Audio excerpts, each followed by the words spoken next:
Hi everyone, this is Ramesh. Welcome back to Ramesh Sir Maths class. ఈ రోజు వీడియోలో non verbal రీజనింగ్లో భాగంగా Venn diagrams అనే topic సంబంధించిన కాన్సెప్ట్స్ని అలాగే ఈ టాపిక్ నుంచి ప్రీవియస్ ఎగ్జామ్లో అడిగిన క్వశ్చన్స్ని ఎలా ఆన్సర్ చేయాలో డిస్కస్ చేద్దాం. ఈ వెన్ డయాగ్రామ్స్ అనేది ఒక చిన్న టాపిక్ అన్నమాట. ఈ టాపిక్లో అడిగే క్వశ్చన్స్ని ఆన్సర్ చేయడానికి మనం హై స్కూల్లో నేర్చుకున్న సెట్స్ అనే చాప్టర్లోని కాన్సెప్ట్స్ని ఉపయోగిస్తాం అన్నమాట. అక్కడ మనం అంటే సమితులు అంటాం తెలుగులో.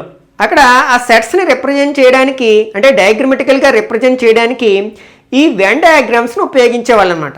వాటి మీద మనకు కొంచెం నాలెడ్జ్ ఉన్నా సరే ఈ టాపిక్స్ సంబంధించిన ఏ క్వశ్చన్ అయినా సరే చాలా ఈజీగా ఆన్సర్ చేయొచ్చు.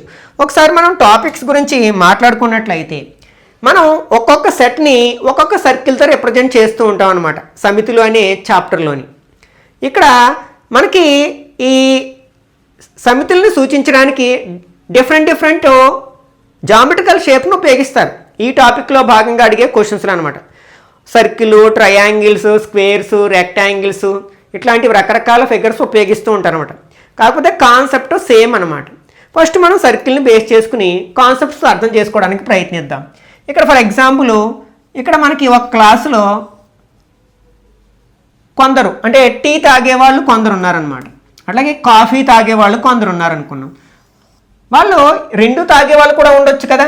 కాబట్టి ఇలా ఓవర్ ల్యాపింగ్ సర్కిల్ వేస్తామన్నమాట. అప్పుడు అంటే ఈ మధ్య భాగంలో ఉన్న వాళ్ళు ఏంటనమాట, వీళ్ళు టీతో పాటు కాఫీ కూడా తాగుతారనమాట. ఓకే, ఇప్పుడు మనం దీన్ని బేస్ చేసుకుని 3 రకాల క్వశ్చన్స్ అడగవచ్చు అనమాట. ఫర్ ఎగ్జాంపుల్ ఇక్కడ ఏమి ఇచ్చారంటే ఒక 15 మంది, ఇక్కడ 15 నెంబర్ ఉంది, ఇక్కడ 12 ఉంది. ఫర్ ఎగ్జాంపుల్ ఇక్కడ 5 ఉంది అనుకుందాం.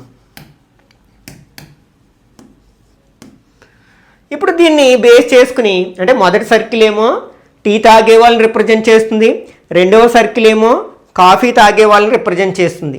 అయితే ఇప్పుడు దీన్ని 3 రకాల క్వశ్చన్స్ అడగవచ్చు.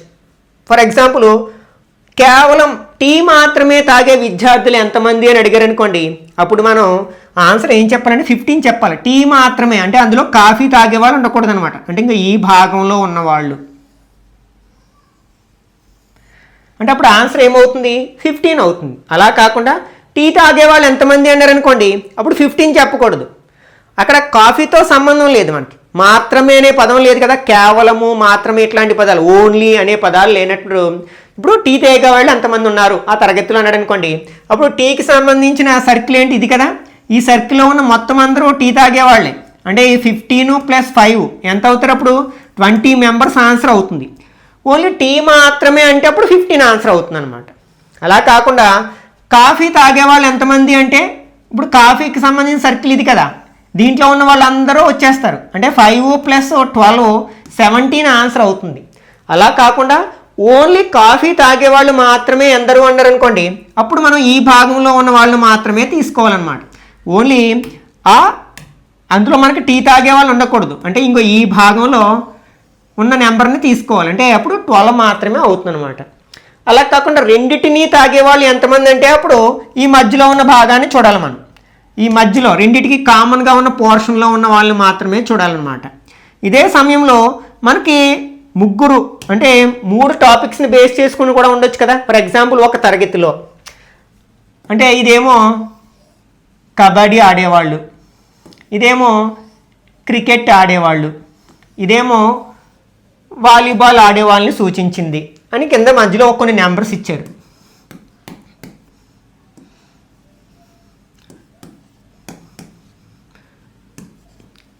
ఇప్పుడు దీన్ని బేస్ చేసుకుని క్వశ్చన్స్ అడిగారు.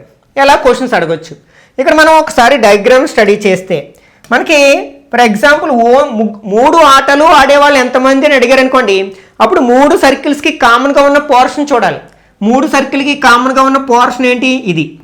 ఈ భాగంలో ఉన్న నెంబర్ మాత్రమే చూడాలన్నమాట. ఓకే, అంటే 3 ఆన్సర్ కరెక్ట్ అవుతుంది.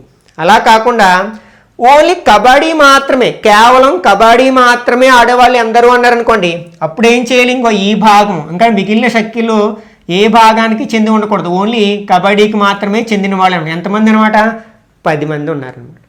అలా కాకుండా కబడ్డీ మరియు క్రికెట్ 2 ఆడేవాళ్ళు ఎంతమంది అన్నారనుకోండి, అప్పుడు ఈ భాగంలో ఉన్న వాళ్ళని చూడాలి. 2 ఆడేవాళ్ళు ఇందులో ఉన్నారు కదా, అంటే ఇక్కడ వాలీబాల్తో సంబంధం లేదు. అప్పుడు 5 + 3 8 అని చెప్తాం.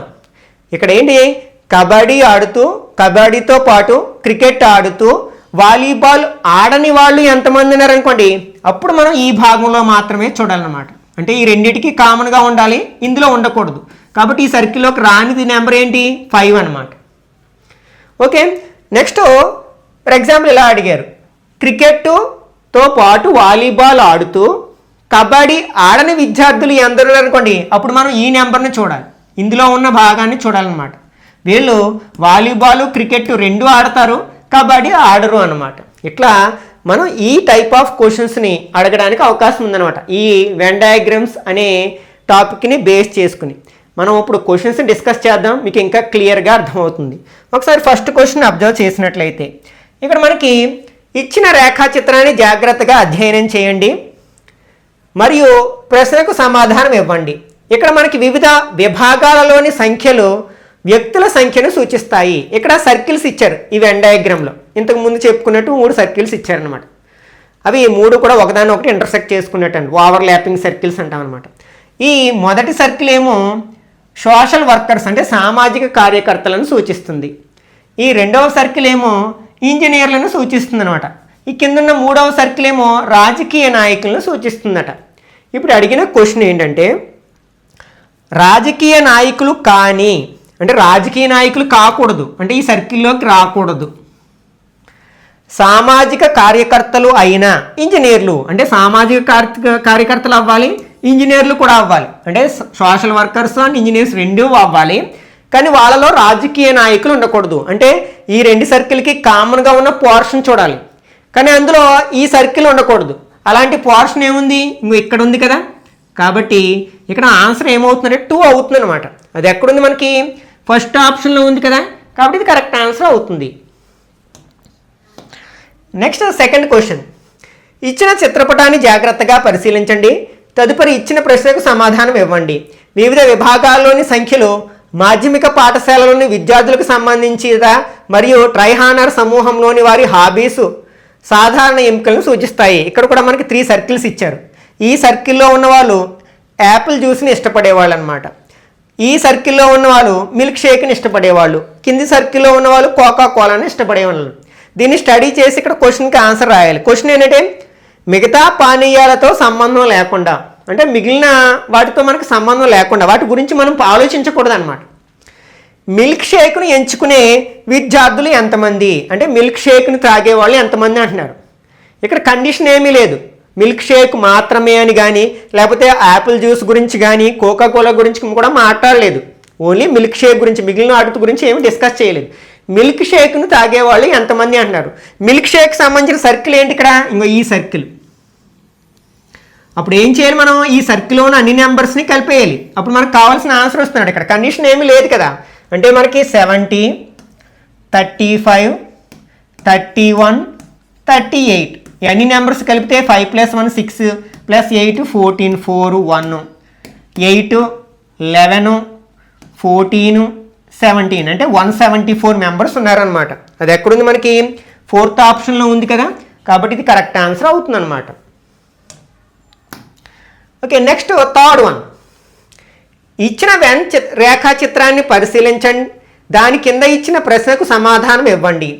వేర్వేరు భాగాల్లోని సంఖ్యలు వ్యక్తుల సంఖ్యను సూచిస్తాయి. అంటే ఇక్కడ ఈ సర్కిల్లో ఉన్న వాళ్ళు కోచెస్, సారీ ఇది తప్పు పడింది, కోచెస్ అనమాట, శిక్షకులు. ఓకే, నెక్స్ట్ ఈ సర్కిల్లో ఉన్నవాళ్ళు మ్యూజిషియన్లు, నెక్స్ట్ ఈ సర్కిల్లో ఉన్నవాళ్ళు బాలికలు అనమాట. ఇక్కడ క్వశ్చన్ ఏంటంటే, హౌ మెనీ మ్యూజిషియన్స్ అంటే ఇక్కడ మనం తెలుగుది చూద్దాం. బాలికలు అయ్యి, కోచ్లు కానీ సంగీత విద్వాంసులు అంటే బాలికలు అవ్వాలి, కోచ్లు కాకూడదు. సంగీత విద్వాంసులు ఎందరు కాబట్టి సంగీత విద్వాంసులు కావాలి. అంటే ఇక్కడ మనకి కోచెస్లో ఉండకూడదు, ఈ రెండిట్లో ఉండాలి. అలాంటి నెంబర్ని సెలెక్ట్ చేసుకోవాలి. ఆ రెండింటికి కామన్గా ఉన్న పోర్షన్, యాక్చువల్గా ఇదంతా కామన్గా ఉన్న పోర్షనే, కానీ అందులో కోచెస్ రాకూడదు కదా, కాబట్టి ఈ పార్ట్ని మనం రిమూవ్ చేయాలి. అంటే ఈ పార్ట్లో ఉన్న వాళ్ళు మాత్రమే మనం లెక్కలోకి తీసుకోవాలన్నమాట. వీళ్ళు ఏంటనమాట, బాలికలు అవుతున్నారు, సంగీత విద్వాంసులు కూడా అంటే మ్యూజిషియన్ కూడా అవుతున్నారు. వీళ్ళలో ఎవరో కూడా కోచెస్ లేరు, కాబట్టి ఇక్కడ 89 కరెక్ట్ ఆన్సర్ అవుతుందన్నమాట. ఓకే, నెక్స్ట్ క్రింది చిత్రాన్ని పరిశీలించి ఇచ్చిన ప్రశ్నకు సమాధానం ఇవ్వండి. ఇక్కడ అన్ని సర్కిల్స్ కాకుండా డిఫరెంట్ షేప్స్ ఇచ్చారనమాట. ఇక్కడ స్క్వేర్ ఏమో డాక్టర్స్ వైద్యుల్ని, సర్కిల్ ఏమో ఫిమేల్ మహిళలని, అలాగే ఇక్కడ పెంటగాన్ ఇచ్చారు ఒకటి, అదేమో డ్యాన్సర్ని రిప్రజెంట్ చేస్తుందంట.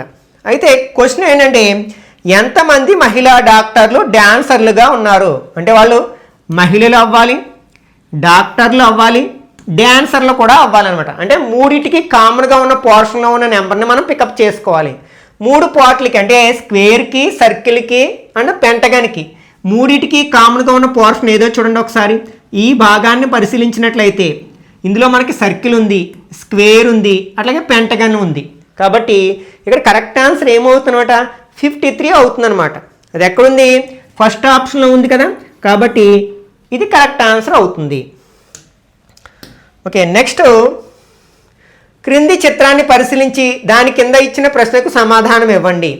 ఇక్కడ చాలా డయాగ్రామ్స్ ఉన్నాయి. సర్కిల్ ఉంది, రాంబస్ ఉంది, ట్రయాంగిల్ ఉంది, స్క్వేర్ ఉంది. ఒక్కొక్క జామెట్రికల్ ఫిగర్ ఒక్కొక్క దాన్ని రిప్రజెంట్ చేస్తుంది. ఫర్ ఎగ్జాంపుల్ సర్కిల్ని అబ్జర్వ్ చేసినట్లయితే ఇది పోస్ట్ గ్రాడ్యుయేట్ని రిప్రజెంట్ చేస్తుందట. అలాగే రాంబస్ని అబ్జర్వ్ చేసినట్లయితే అది అథ్లెటిక్ని, అలాగే స్క్వేర్ ఏమో పురుషుల్ని, ట్రయాంగిల్ ఏమో విద్యార్థుల్ని మనకి రిప్రజెంట్ చేస్తుంది అనమాట. ఇప్పుడు క్వశ్చన్ ఏంటి? How many male students or post graduate athletes అంటే ఇక్కడ చూడండి ఎంతమంది పురుష అంటే పురుషులు అవ్వాలి, విద్యార్థులు, పోస్ట్ గ్రాడ్యుయేట్ అథ్లెట్లు అంటే 4టికి కామన్గా ఉన్న పోర్షన్ వెతకాలి మనం అనమాట. ఓకే, 4 ఫిగర్స్కి కామన్గా ఉన్న పోర్షన్ ఎక్కడుంది? ఒకసారి దీన్ని అబ్జర్వ్ చేయండి. ఈ అబ్జర్వ్ చేస్తే ఇది మనకి ఎందులోకి రాలేదు? స్క్వేర్లోకి రాలేదు. కాబట్టి దీన్ని అబ్జర్వ్ చేయాలి మనం. ఇప్పుడు ఈ పార్ట్ చూడండి, సర్కిల్లో ఉంది, స్క్వేర్లో ఉంది, అలాగే ట్రయాంగిల్లో ఉంది, ఈ రాంబస్లో కూడా వచ్చింది. కాబట్టి ఇక్కడ ఆన్సర్ ఎంత అవుతుందన్నమాట 5 అవుతుంది. అది ఎక్కడుంది? మనకి ఫస్ట్ ఆప్షన్లో ఉంది కదా, కాబట్టి ఇది కరెక్ట్ ఆన్సర్ అవుతుందన్నమాట. ఇది మనకి రీజనింగ్లో చాలా ఈజియెస్ట్ టాపిక్ అనమాట.